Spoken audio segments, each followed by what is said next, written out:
स्नेहदा स्पन्दन स्नेहदा स्पन्दन।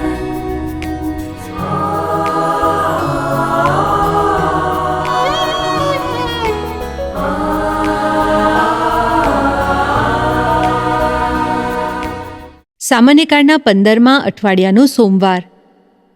સકારાત્મક અને નકારાત્મક કાર્યો કરનારા બે જૂથ અલગ અલગ હોવાના આમાં માનવ જૂથ વચ્ચે ભાગલા પડવાના જ. પરંતુ એથી જીવન સમાપ્ત નથી થતું. જીવન જીવવાનું છે, પરંતુ કોના માટે અને કેવી રીતે તે સાંભળીએ સંત માથીકૃત શુભ સંદેશના 10મા અધ્યાયના વચનો 34થી 11મા અધ્યાયના પહેલા વચન સુધી. એવું ન માનશો કે હું પૃથ્વી ઉપર શાંતિ ઉતારવા આવ્યો છું. હું તો શાંતિ ઉતારવા નહીં, પણ ભાગલા પાડવા આવ્યો છું. કારણ બાપ અને બેટા વચ્ચે, મા અને દીકરી વચ્ચે, સાસુ અને વહુ વચ્ચે વિરોધ જગાવવા હું આવ્યો છું.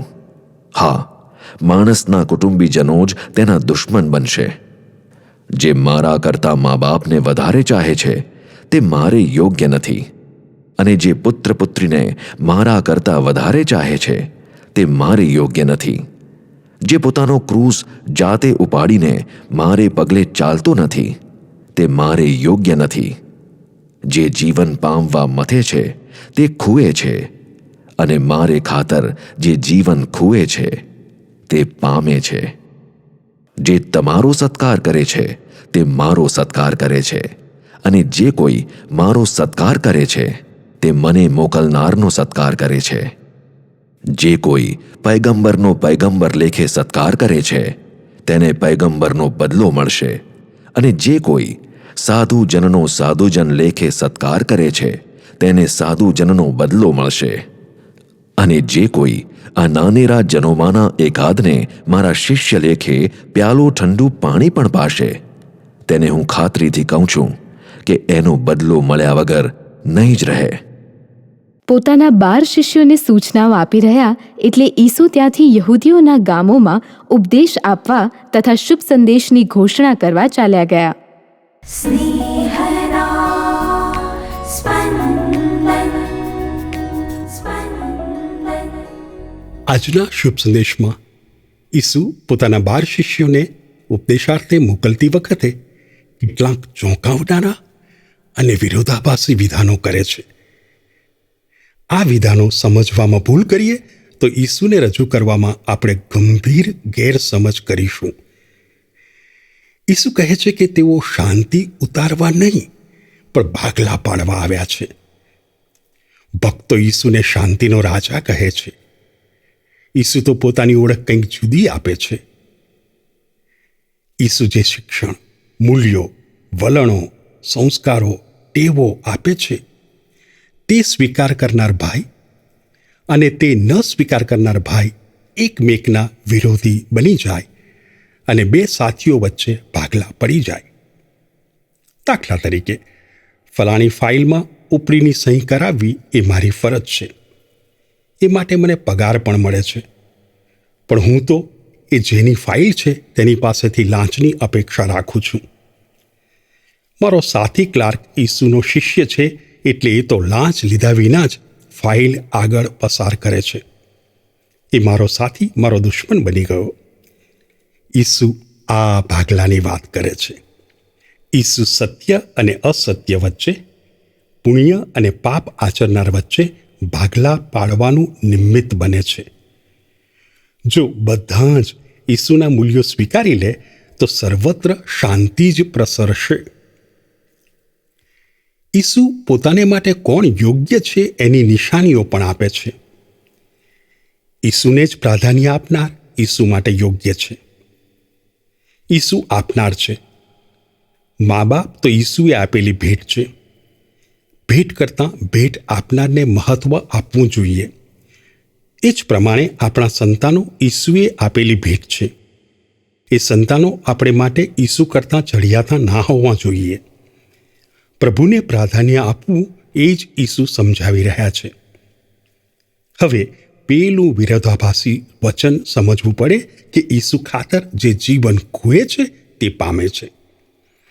કોઈક મા બાપ પોતાના એકના એક સંતાનને પુરોહિત બનવા અથવા દીકરીને સાધ્વી બનવા રજા આપે. હવે તો દંપતી સંતાન વિહોણું થઈ ગયું. એમનો વંશ એમના દીકરામાં પૂરો થઈ ગયો. ઈસુ વચન આપે છે કે આ દંપતી તો જીવન એટલે કે કૃપા ભરપૂર જીવન પામ્યું છે. એટલે ઘડપણની લાકડી ગઈ એવો વસવસો તેમને નહીં હોય. ઈસુને માટે શહીદી વોરનારા સંતો તો શાશ્વત જીવન પામ્યા જ છે. રોજિંદા જીવનમાં શહીદી વોરવા માટે રોજિંદો ક્રૂસ ઉપાડવાની જરૂર છે. ઈસુ શિષ્યોને કહે છે કે તેમનો સત્કાર કરનાર કોઈ પણ ગૃહસ્થ પ્રભુનો સત્કાર કરશે.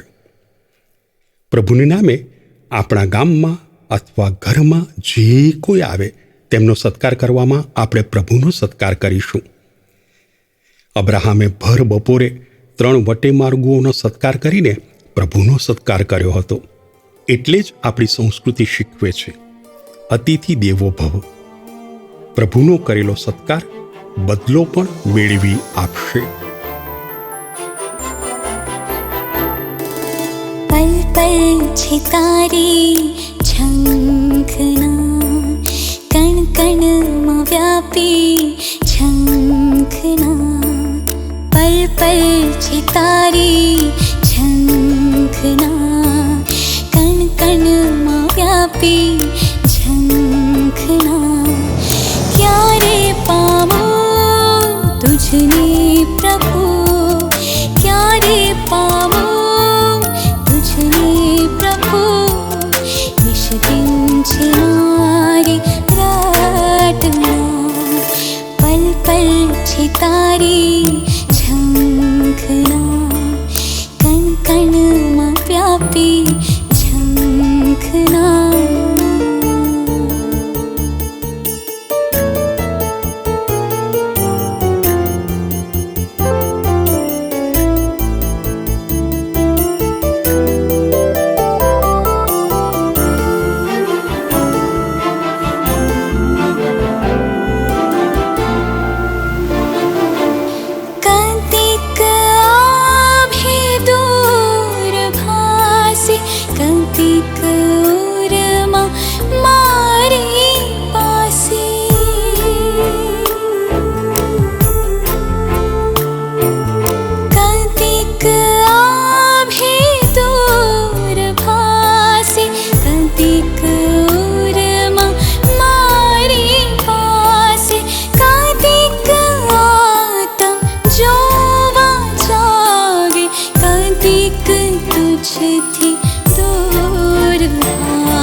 तुझमा जीवो अंतरे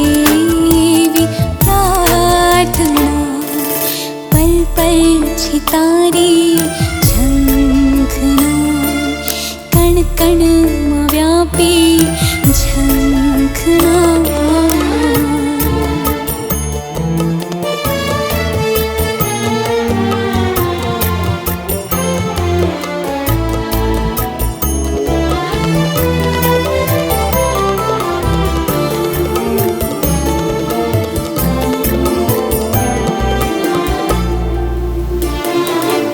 જીવ તર તુજમાં વહી જાય, અનંત પ્રેમમાં ભાળી જાય.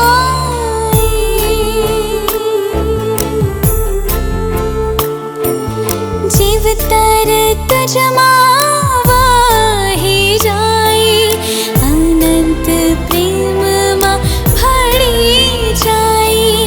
જીવન કેરી કીડીએ વાગે, અમર ગાન મીઠા રાગે. અમી ભરેલું અંતરકાશે, અમી ભરેલું અંતરકાશે. એ જ છે મારી અર્ચના, પલ પલ છે તારી ઝંખના, કણ કણમાં વ્યાપી ઝંખના. પલ પલ છે તારી ઝંખના, કણ કણમાં વ્યાપી